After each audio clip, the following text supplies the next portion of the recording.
केंद्रीय वित्त मंत्री निर्मला सीतारमण द्वारा घोषित न्यू इनकम टैक्स बिल को कल यानी गुरुवार के दिन लोकसभा में पेश किए जाने की संभावना है। इससे पहले सीतारमण ने 1 फरवरी को अपने बजट भाषण के दौरान न्यू इनकम टैक्स बिल को लाने की बात कही थी। बिल पेश करने के बाद इसे लोकसभा की सिलेक्ट कमेटी के पास विस्तृत चर्चा के लिए भेजा जाएगा। बिल की कॉपी लोकसभा सदस्यों को भेज दी गई है। माना जा रहा है कि इस बिल के कानून बनने से इनकम टैक्स रिटर्न फाइल करना और भी आसान हो जाएगा। न्यू इनकम टैक्स बिल मौजूदा आयकर अधिनियम 1961 की जगह लेगा।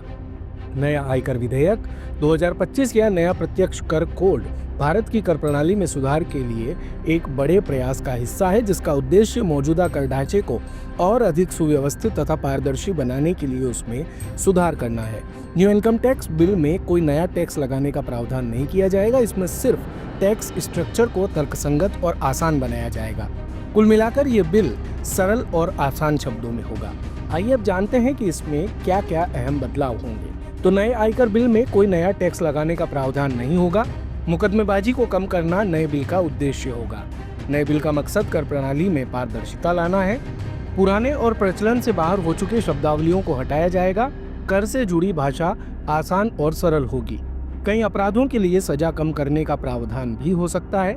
इक्विटी के लिए शॉर्ट टर्म कैपिटल गेन्स की अवधि में कोई बदलाव नहीं होगा। सेक्शन 101B के तहत 12 महीने तक की अवधि को शॉर्ट टर्म कैपिटल गेन्स माना जाएगा। Short term capital gains tax की दर में कोई बदलाव नहीं होगा। Short term capital gains tax 20% बना रहेगा।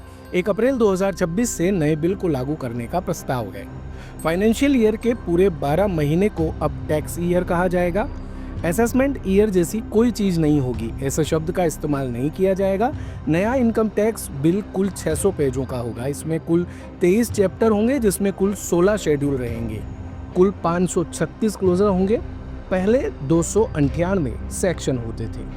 दिन भर की सारी अपडेट्स के लिए सब्सक्राइब करें भारत कवरेज को और हाँ, बेल आइकन दबाना ना भूलें ताकि आप रहे अपडेटेड हमेशा।